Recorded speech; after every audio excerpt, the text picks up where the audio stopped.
All right, hello everyone. I hope you guys are doing very great और मजा आया होगा आप लोगों को। आज तो बेशक बहुत साइडवेज मार्केट थी, बट चलो देखते हैं आज का ट्रेड कैसे प्लान किया था और कल कैसे प्लान कर सकते हैं। कल मैंने हालांकि पोस्ट मार्केट नहीं करी थी, बट मैं शॉर्ट था कि मुझे 25,000 के नीचे शॉर्ट करनी है। क्यों, रीजन बता रहा हूँ। दो रीजन देखो।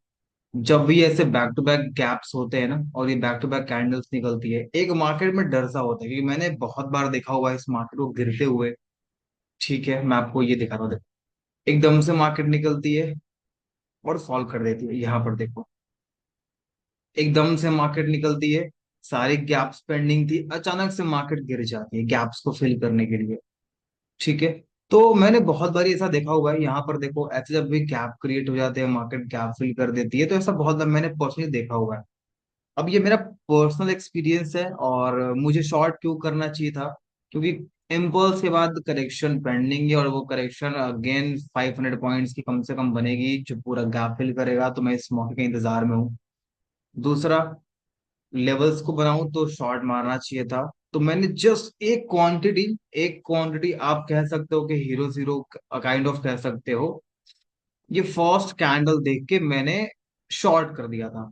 और कब शॉर्ट किया, जब 15 की पूरी कॉन्फर्मेशन थी और अगेन यानी कि आधे घंटे कैंडल्स के नीचे भी क्लोज कर दी। It was a very good confidence, confidential trade थी मेरे लिए। मैं पर्सनली बताऊं, बहुत बार मैंने ऐसे पैसे बनाए हैं।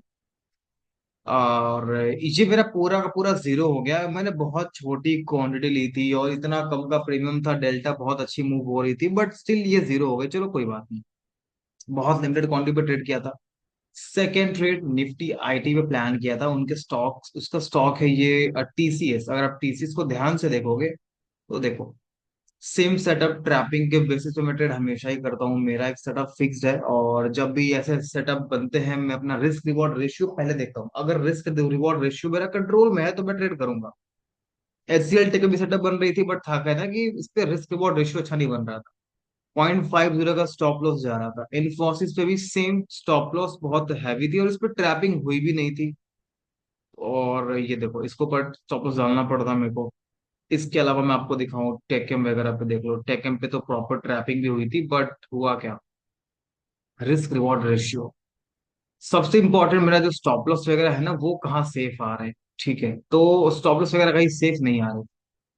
और वीक भी थी टेकएम, विप्रो भी वीक थी, बट स्टिल मैंने टीसीएस पे शॉर्ट किया था। और देखो, जब भी कॉन्फिडेंस बहुत हाई हो, रिस्क रिवॉर्ड रेशियो कंट्रोल में हो, यहाँ पर मार्केट ने कोशिश की है मेरा स्टॉप लॉस हिट करने के लिए।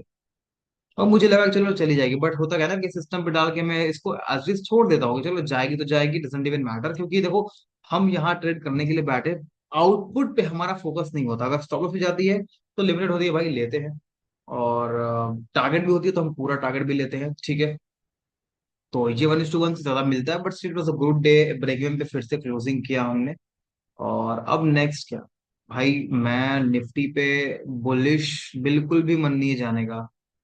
बाइंग अपॉर्चुनिटी कहीं बॉटम से मिलेगी तो मैं प्लान करूंगा, जैसा कल का प्लान था कि अगर ट्रैपिंग करेगी तो मैं बाई करूंगा, क्योंकि मैं ट्रैप ट्रेडर हूँ। मैं रिवर्सल्स के एडवांस फॉर्म पे ट्रेड करता हूँ।